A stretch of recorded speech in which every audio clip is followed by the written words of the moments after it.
De nombreuses personnes affirment être capables de sentir, avec leur odorat, si une personne est malade. Alors, on sait bien que certains animaux ont la capacité de détecter plus d'odeurs que nous, mais qu'on en soit capable nous, ça sent un peu la bullshit. Il se trouve que je fais partie de ces personnes. Moi, je sens à l'odeur de la laine que quelqu'un est malade ou va tomber malade. Alors, je ne saurais absolument pas comment décrire cette odeur, ni dire quelles maladies exactement sont concernées, parce que c'est quelque chose que j'ai absolument jamais documenté. Et comme je ne l'ai jamais documenté, en réalité, j'ai toujours cru que c'était de la bullshit, que c'était dans ma tête, que je le fantasmais complètement. Et si c'était vrai? Et si l'humain était réellement capable de détecter l'odeur de la maladie chez une personne? D'après 80% des personnes qui ont répondu à mon sondage sur Instagram, vous n'avez pas cette aptitude, et sans doute qu'en ce moment, votre détecteur de bullshit est à son maximum. Je vous comprends, je ferai pareil à votre place, mais attendez la suite. Pour les 20% d'entre vous restants, vous savez déjà de quoi je parle. Vous aussi, vous avez déjà senti ces odeurs, et d'ailleurs, vous savez beaucoup mieux les décrire que moi. Vous parlez d'une odeur acide, de laissurie, aigre, ou alors d'un mélange de mucus et de bouillon de poulet, c'est très précis, ou une odeur chaude de glaire, très sexy. Et certains d'entre vous, vous sentez cette odeur à la laine comme moi, d'autres à la transpiration et d'autres encore avec l'odeur de l'urine. Alors on s'entend tout de suite, un sondage Instagram n'a absolument pas de valeur scientifique, ce n'est pas mon point, mais on en revient à la question de base. Est-ce que c'est vrai? Est-ce que cette odeur existe vraiment ou est-ce que c'est un fantasme collectif? Et qu'est-ce que c'est? Est-ce que c'est vraiment l'odeur de la maladie qu'on sent? Est-ce qu'il y a des preuves de la capacité de l'humain à sentir que quelqu'un d'autre est malade? Alors chez certains animaux, on le sait, on s'y attardera pas du tout d'ailleurs, mais chez l'humain. And smelling sickness, the doctor is in with a potential breakthrough on how certain illnesses can be detected by scent. We can smell illness in someone whose immune system is highly active. Every disease has an odour. Some diseases do smell more than others.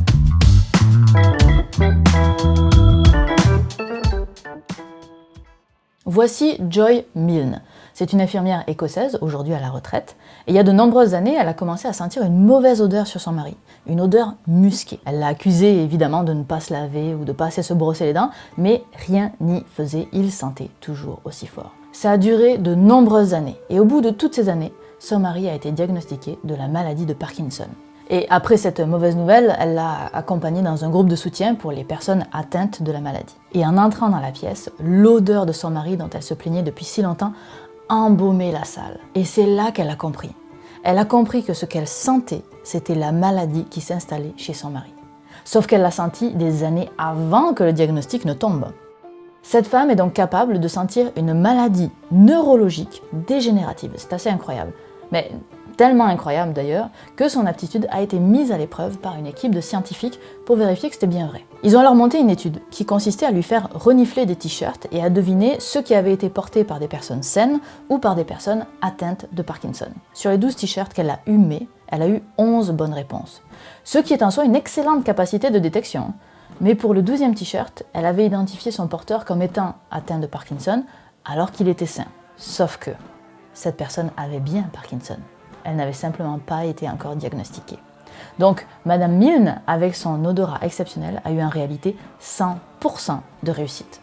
Cette histoire date d'il y a 3-4 ans et elle travaille depuis, main dans la main, avec les chercheurs pour tenter de détecter Parkinson de façon beaucoup plus précoce. Et il y a quelques mois, en 2019, ils viennent d'ailleurs de publier un papier qui montre qu'ils ont trouvé une sorte de signature odorante de Parkinson. Alors, on ne s'emballe pas, ça ne veut pas dire qu'ils auront une sorte de détecteur à Parkinson dès demain, mais ça veut dire qu'ils sont sur la bonne voie. Alors, le fait qu'il existe une personne dans le monde ne vous a peut-être pas convaincu de la réalité de la chose. Moi, ce qui m'a aidé, c'est de comprendre comment ces odeurs sont créées en fait. Donc les odeurs, ce sont des molécules volatiles odorantes, évidemment, qu'on est sans arrêt en train d'émettre via la laine, la transpiration, la peau, l'urine, le sang, les organes génitaux, les selles.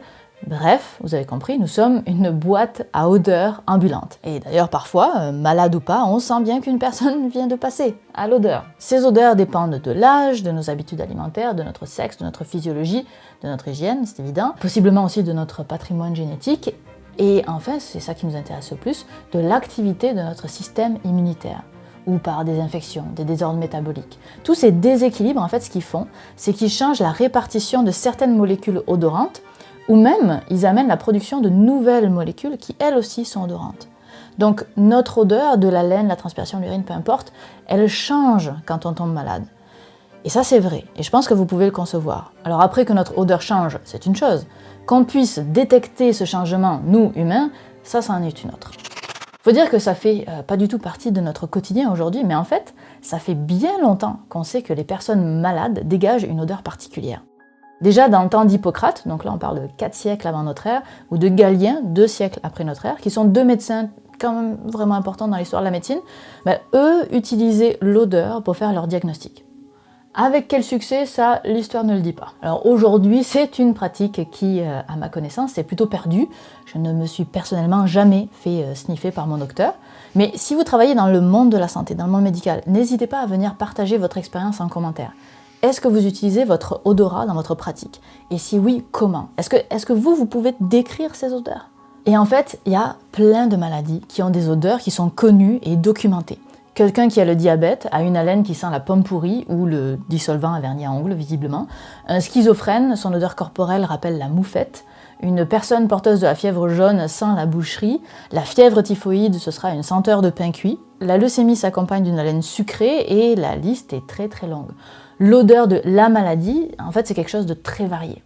Alors, tout ce que je vous dis, ça vient de publications scientifiques tout à fait sérieuses et révisées par les pairs. Si vous doutez de moi, bon réflexe au passage, mais allez voir les liens en description et faites votre propre lecture. Petite parenthèse, attention à la surinterprétation. Si vous sentez une haleine de pomme chez un de vos proches, c'est peut-être parce qu'il vient juste de manger une pomme. Ce n'est pas parce qu'on sait faire le chemin dans un sens, diabète égale odeur de pomme pourrie, que la réciproque est forcément garantie, odeur de pomme pourrie égale diabète. Ne faites pas de conclusion active ni d'autodiagnostic avec cette vidéo, je vous partage seulement des informations que moi je trouve fascinantes. Je ne suis pas médecin et cette vidéo n'est pas un conseil médical. On connaissait des personnes appelées des nez pour la création de parfums et nous aurions donc des nez pour les maladies également. Mais la question demeure, est-ce que nous, tous, on aurait cette capacité à sentir certaines maladies ou est-ce que ça relève de l'exception comme Madame Milne? En 2014, une équipe suédoise a évalué l'habileté de 40 personnes à sentir si d'autres personnes sont malades. Évidemment, la première étape, ça a été la collecte d'odeurs qu'ils ont faite sur 8 patients. Et ces patients portaient des t-shirts bien serrés pour capter les odeurs corporelles. Ils leur ont injecté soit un placebo, soit une substance qui active leur système immunitaire et qui simule donc le fait que ces personnes soient malades.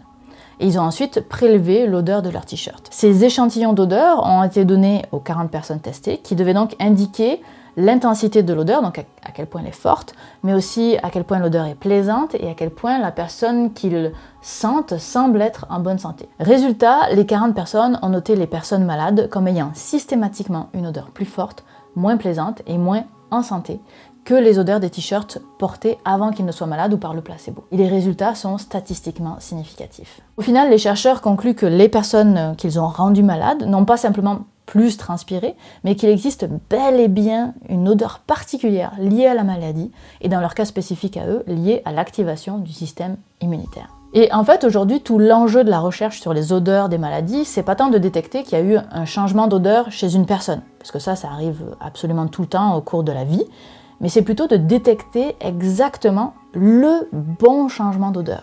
Et ça, c'est beaucoup plus difficile. Aujourd'hui, il y a des appareils faits pour détecter des maladies à partir de biomarqueurs dans l'haleine, comme celui-ci pour détecter des personnes asthmatiques à partir du taux d'oxyde nitrique, mais ça reste hyper marginal et très limité. Donc oui, c'est pas de la bullshit, nous sommes a priori capables de détecter à l'odeur si une personne est malade. Évidemment, la science autour de ça elle reste hyper limitée. À quel point est-ce qu'on peut le repérer? Quelles maladies sont concernées? Est-ce qu'il y a des personnes plus sensibles que d'autres? J'imagine que oui. Quelles molécules en particulier nous on repère? Je sais pas. Et je voudrais vous laisser avec une réflexion que j'ai pu lire dans un des articles. Quel est le rôle de la détection des odeurs dans nos relations sociales? Est-ce que cette capacité est là pour que l'on fuit une personne infectée et donc pour empêcher la propagation d'une maladie, ou bien pour qu'on prenne soin de ces personnes? Chez les animaux, on retrouve les deux types de comportements. Et qu'en est-il chez nous? Je ne m'auto-proclame pas représentante de toute l'espèce, mais chez moi, quand je sens quelqu'un qui est malade, j'ai plutôt envie de fuir. J'avais écrit cette vidéo avant que le contexte sanitaire ne soit ce qu'il est aujourd'hui, et juste que ce soit clair, ce n'est probablement pas le moment d'aller tester votre aptitude à sentir la maladie des gens en sniffant tout le monde. lavez-vous les mains et gardez vos distances, c'est probablement mieux. J'espère que cette vidéo vous a plu, n'hésitez pas à vous abonner et à la partager. Sur Syllabus, les sujets sont plutôt variés, mais vous ressortirez toujours avec une connaissance en plus qui fera de vous, je l'espère, la personne qui a toujours la petite anecdote à sortir lors d'une soirée tartiflette. Si vous êtes une chercheuse ou un chercheur spécialisé dans ce domaine des odeurs, n'hésitez pas à me contacter, je reste très en surface sur ce genre de vidéo parce que je n'ai pas l'expertise pour aller plus loin, mais le sujet mériterait plus de profondeur. Bref, vous savez où me trouver. Abonnez-vous, activez la cloche si vous avez envie de recevoir une notification spéciale quand je sors une nouvelle vidéo. Et si la science autour de la médecine vous intéresse, je vais vous recommander 2 autres vidéos que j'avais déjà faites. Une qui porte sur comment soigner le cancer à l'aide de bactéries téléguidées. D'ailleurs, ce projet-là est toujours en développement et il avance à pas de géant.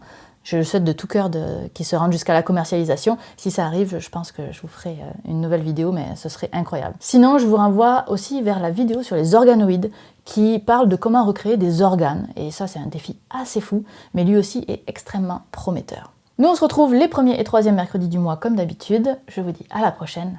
Bye. Là, le prochain 1er mercredi du mois, c'est le 1er avril.